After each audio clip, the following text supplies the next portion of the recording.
What sort of people are you? Unappreciated geniuses. I get a cut of whatever your settlers produce. Think of it as a protection fee. It almost sounds like extortion. What the hell makes a plant so important? It's how we make a living out here. Our plant, well, has medicinal properties. Medicinal. Yeah, that sounds good. And we sell it to, customers who need, medicinal assistance. Sure, this is all about medicine. I won't let you get away with this. Figured you'd say that. Kill them. Fuck you. Is everyone on this planet a lying asshole?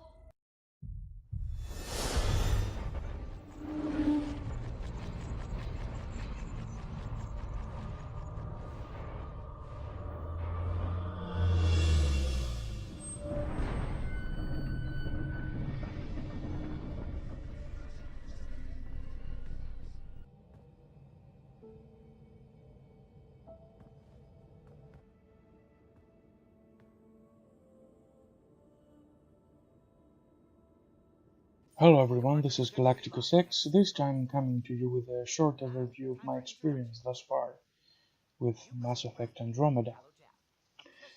So I've logged in approximately 60 hours into this game, and I can safely say that this is genuinely a very good game.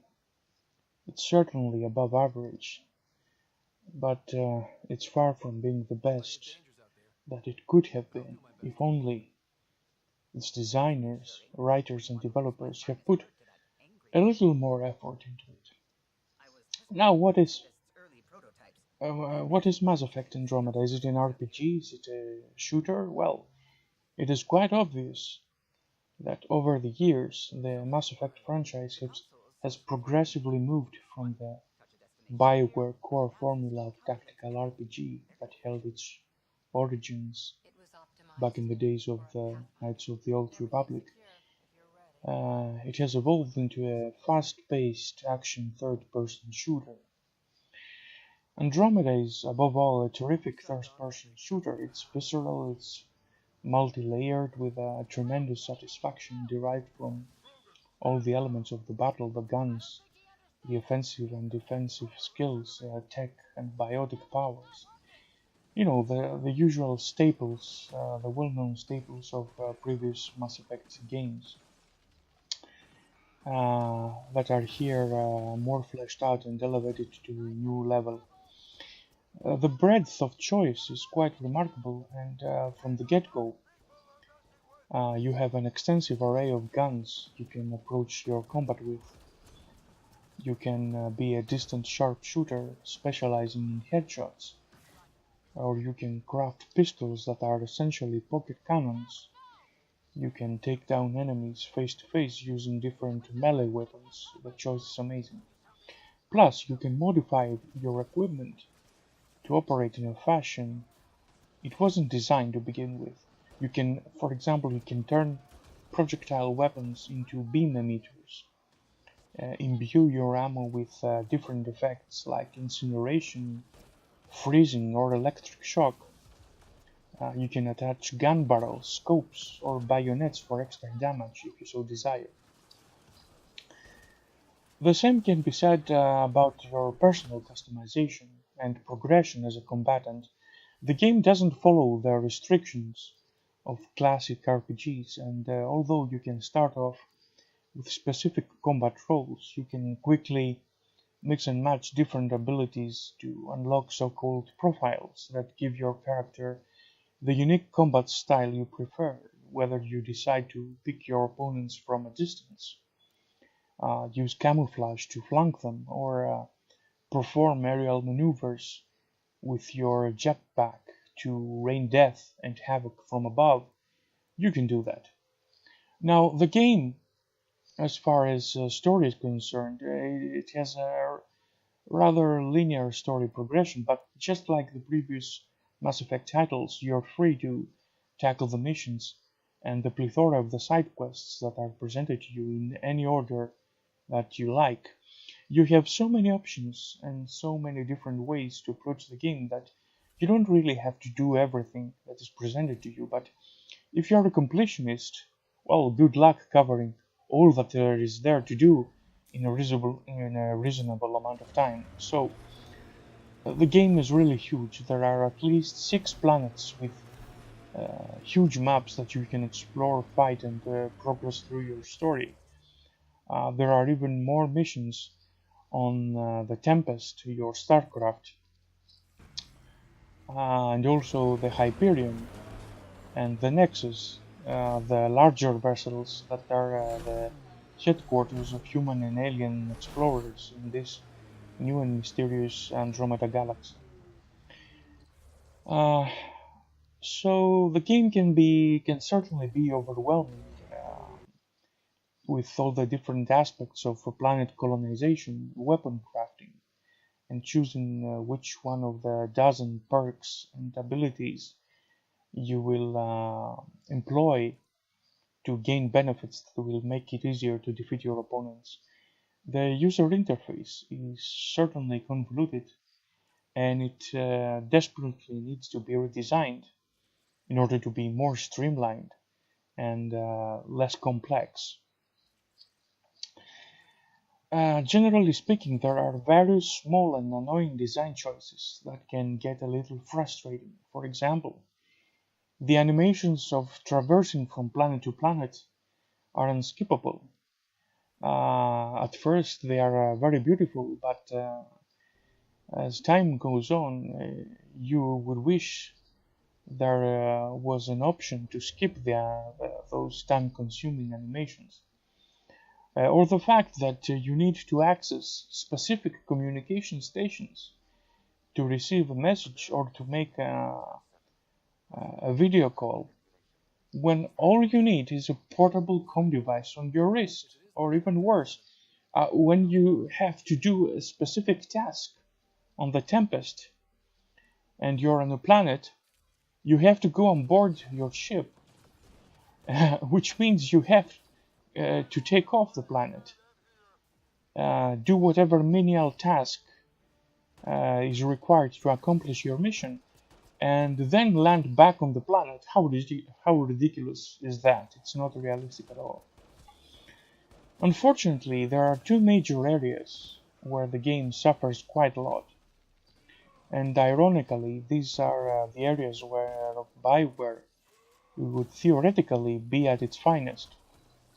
The first is, of course, the infamous facial animations. I've played the game with the day 1 patch. It's a 1.67 gigabytes patch, and most of the horrendous and at the same time hilarious graphical glitches that you can see on various humoristic videos on YouTube are gone. But still, the characters, especially the humans, are like emotionless puppets, something that I don't think they are able to fix now, because for the most part they are using algorithmic automation in the facial gestures and not some kind of motion capturing, so the process would be uh, would be an impossible task considering the countless cutscenes and every possible piece of dialogue that there is in this huge game. The aliens look much better, although I hate the look of the new race of the Angarans.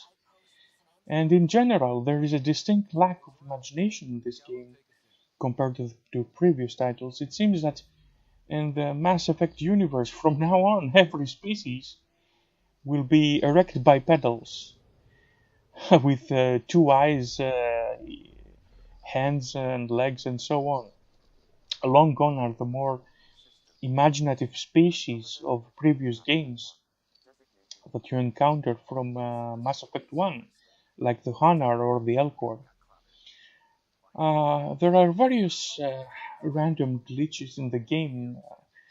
For example, your teammates often drop from the sky when you get off your the Nomad, the the vehicle that you use to explore the planets, or when you or strange.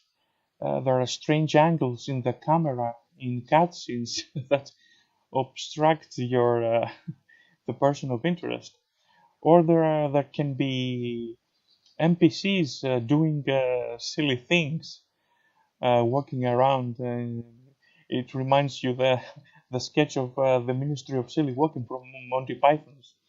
There are enemies that just freeze on their spot in the middle of the battle, um, or monsters that just sit there. They don't have any aggro. They don't move at all and just wait to be slaughtered. Um, and all these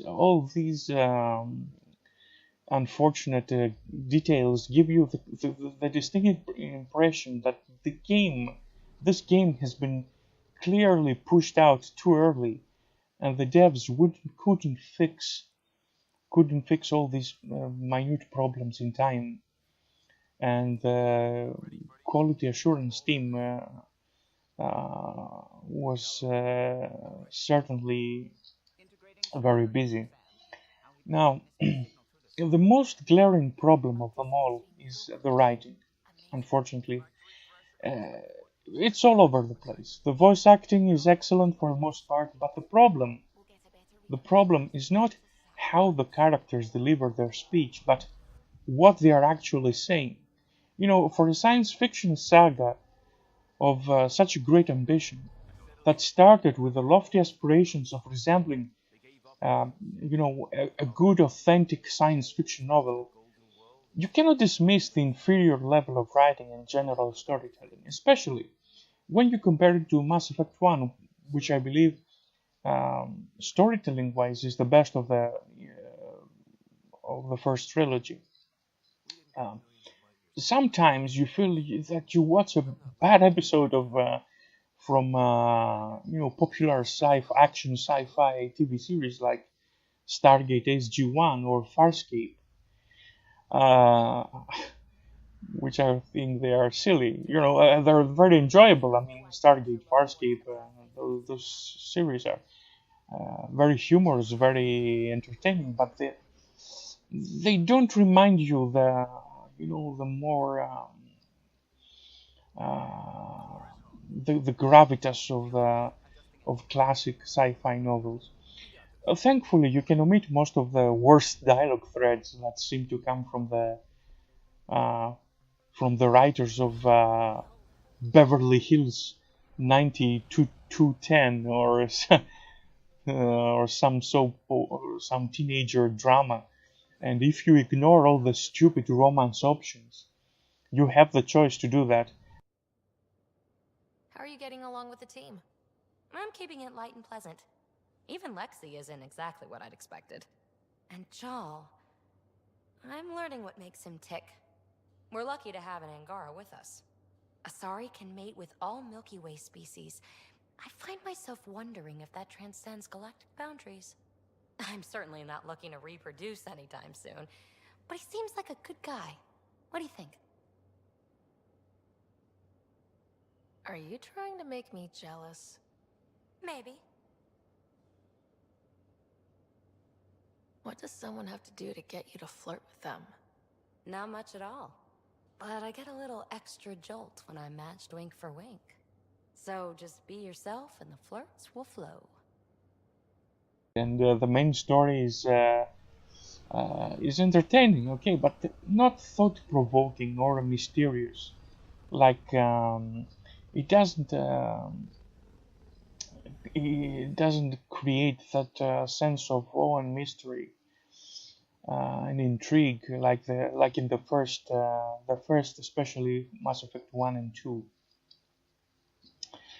In Mass Effect 3, I think everything falls apart story-wise, but that's another subject. Okay, so let's take a look at one of those horrible animations that circulate the web. All right, what happened? To who? To whom? And your goddamn father. Sorry, my face is tired from dealing with everything. And right now, I just want to know what happened with Alec. Not how he died. I pulled those logs. What happened with Pathfinder? I don't want to get into it. Things went wrong, and now I'm the one you have to deal with. Alec Ryder wouldn't accept that kind of ultimatum. Damned if I will. We'd never have left home if we... Not home. The Milky Way. This is home. This mess. We don't have a lot of options, Ryder. Maybe you'll prove your father right. After 14 months of failed colonization, forgive me if I don't hold my Thankfully, the breath. PC port is stellar when it comes to optimization. Technically, it's a superb-looking game, thanks to the fantastic utilization of the Frostbite engine and some spectacular work done in the details of the alien landscapes, the models and textures of the armors and guns and various items. For a smooth 60 FPS at 1080p resolution, my configuration of Intel Core i7 4770K with an NVIDIA GeForce 970 is barely capable of achieving that target in ultra details, but you can always set a slider here or there lower so that you can improve performance without sacrificing significant eye candy.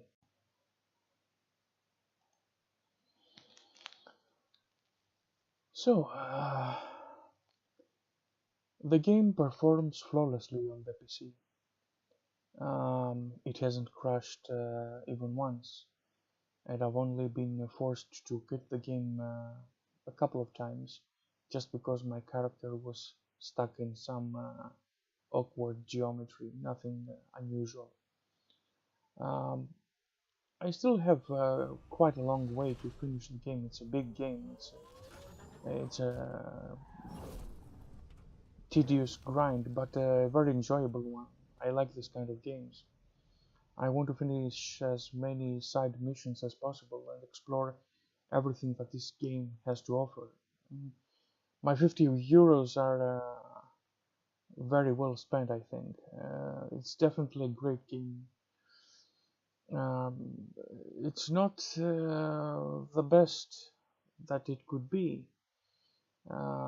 It's a flawed game, an unfinished game.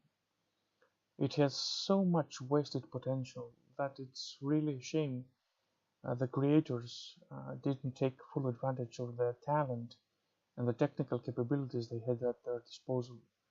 Now, I don't want to get into the politics surrounding this game and or the internal operations and problems of BioWare. But if you put these things aside and you view the game purely as a gamer, you can still have a blast playing the game exactly the way you want. You have so many options to approach it. So you can crank up the difficulty, if you like, from normal to hard, if you're an experienced gamer, because the standard AI is not very much up to snuff. So yeah, this game is bound to be quickly depreciated. It will get cheaper very soon, because unfortunately BioWare shot themselves on the foot releasing the game on EA Access a week before they launched it, and they released the first patch. So the avalanche of saltiness and negative reviews that fell on their heads like an avalanche may have done irreparable damage for this good game, but definitely doesn't deserve so much hate. So I expect that you can soon pick the game up for as little as $30 or even less, and it will surely get it will be rather further rectified with as newer patches are released, and you will absolutely get your money's worth. There's no doubt about it. If you are a third-person shooter, fun, single player or a multiplayer, go get this game, okay? Even if multiplayer is not something special, it's just horde mode It's slightly improved from Mass Effect 3 multiplayer. If you like action RPGs with open world exploration, a ton of side quests, and a space theme and cinematic story, go get it. It will only get better with time. So until next time, take care and stay out of harm's way.